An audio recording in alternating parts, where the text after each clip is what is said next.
Beware that you don't look down on any of these little ones, for I tell you that in heaven their angels are always in the presence of my heavenly Father.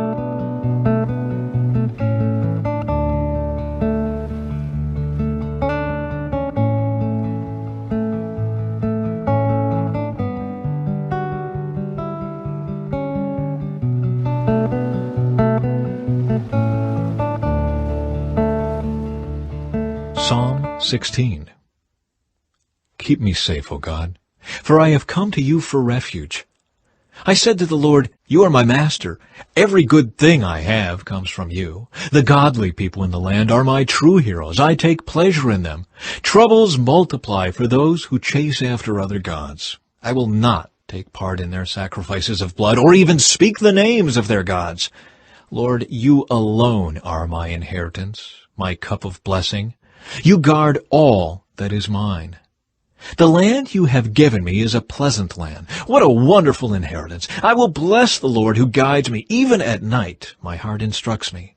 I know the Lord is always with me. I will not be shaken, for he is right beside me. No wonder my heart is glad, and I rejoice. My body rests in safety.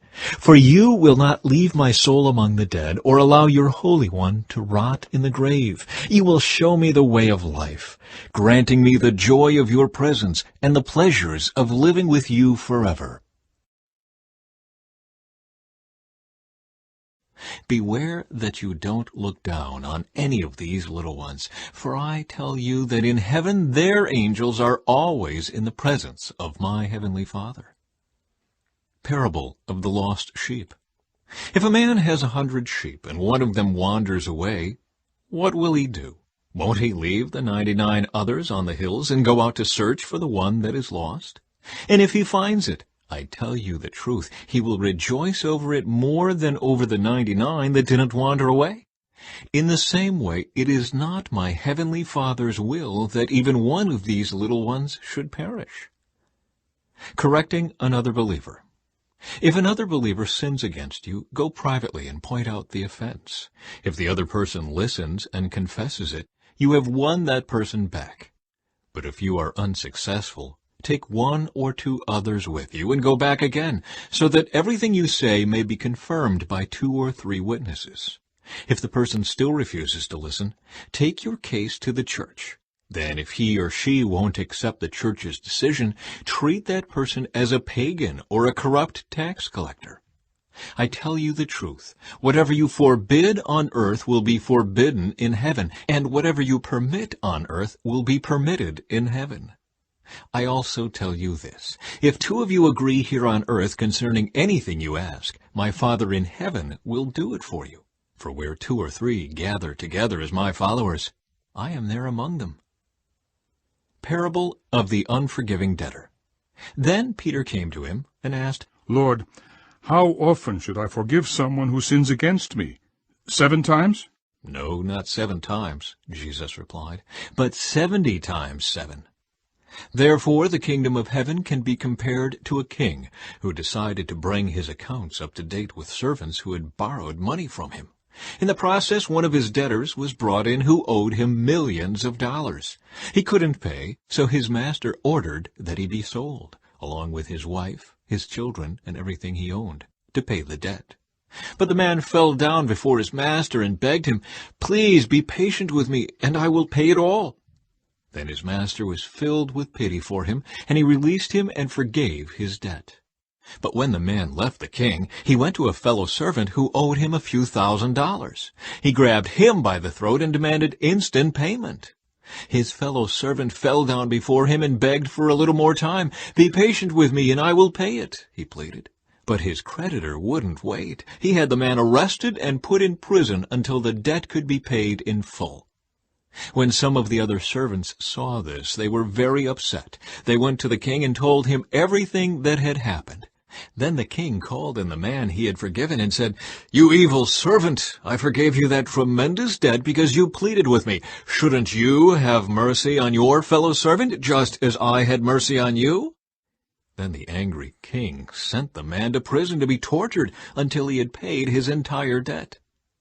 That's what my heavenly Father will do to you if you refuse to forgive your brothers and sisters from your heart.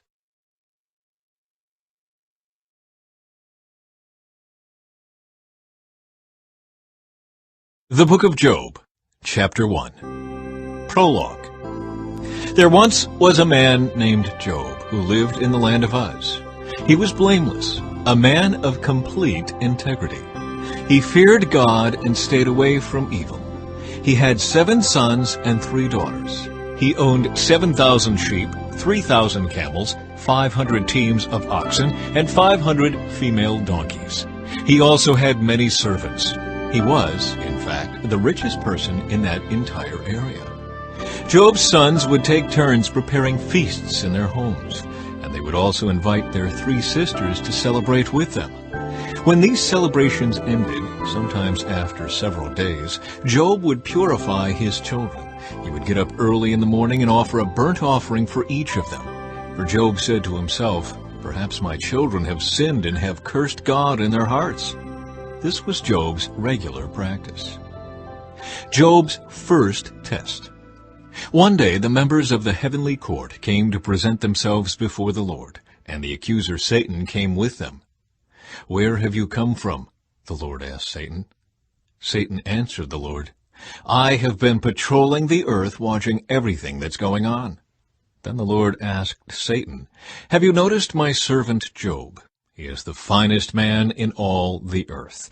He is blameless, a man of complete integrity. He fears God and stays away from evil." Satan replied to the Lord, "Yes, but Job has good reason to fear God. You have always put a wall of protection around him and his home and his property. You have made him prosper in everything he does. Look how rich he is.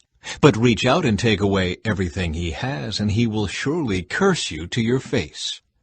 "All right, you may test him," the Lord said to Satan. "Do whatever you want with everything he possesses, but don't harm him physically." So Satan left the Lord's presence. One day when Job's sons and daughters were feasting at the oldest brother's house, a messenger arrived at Job's home with this news. "Your oxen were plowing, with the donkeys feeding beside them. When the Sabaeans raided us, they stole all the animals and killed all the farmhands. I am the only one who escaped to tell you." While he was still speaking, another messenger arrived with this news.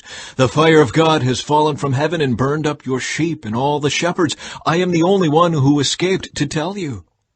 While he was still speaking, a third messenger arrived with this news.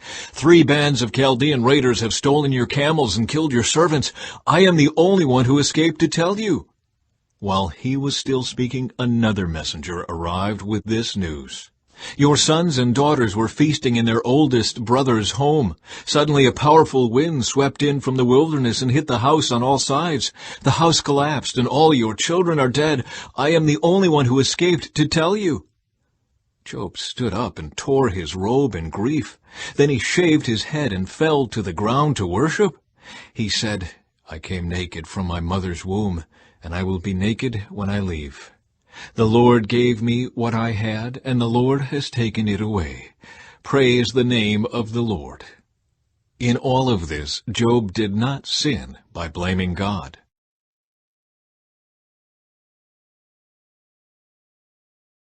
Chapter 2. Job's second test.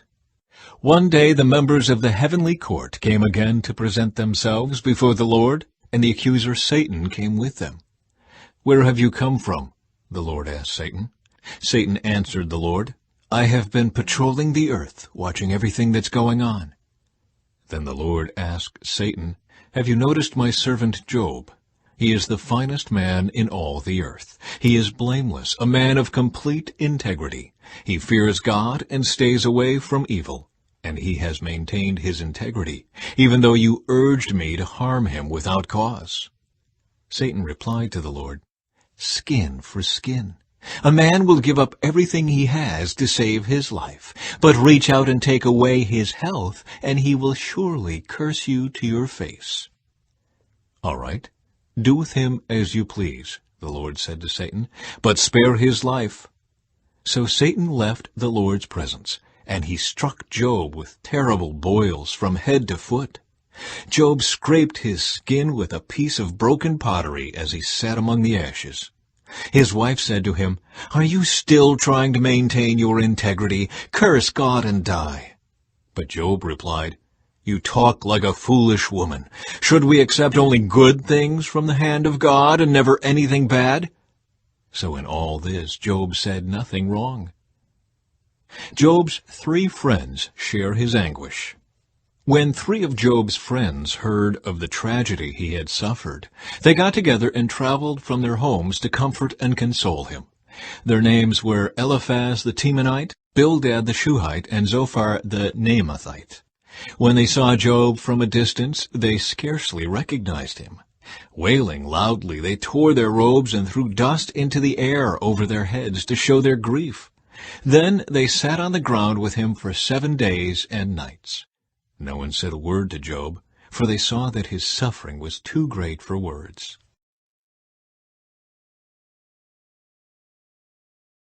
Chapter 3. Job's first speech. At last Job spoke, and he cursed the day of his birth. He said, "Let the day of my birth be erased, and the night I was conceived.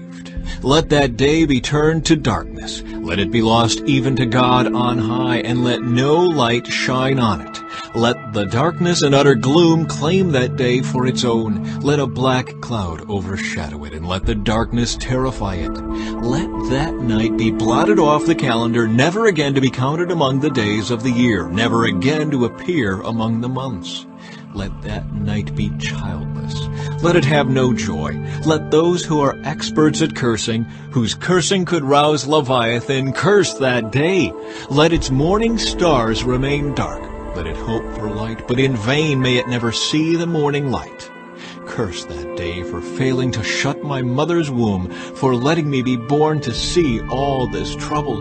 Why wasn't I born dead? Why didn't I die as I came from the womb? Why was I laid on my mother's lap? Why did she nurse me at her breasts? Had I died at birth, I would now be at peace. I would be asleep and at rest. I would rest with the world's kings and prime ministers, whose great buildings now lie in ruins. I would rest with princes rich in gold, whose palaces were filled with silver. Why wasn't I buried like a stillborn child, like a baby who never lives to see the light? For in death the wicked cause no trouble, and the weary are at rest. Even captives are at ease in death, with no guards to curse them.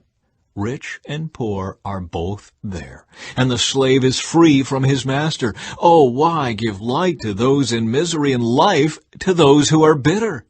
They long for death, and it won't come. They search for death more eagerly than for hidden treasure. They're filled with joy when they finally die and rejoice when they find the grave. Why is life given to those with no future, those God has surrounded with difficulties? I cannot eat for sighing. My groans pour out like water. What I always feared has happened to me. What I dreaded has come true. I have no peace, no quietness. I have no rest. Only trouble comes.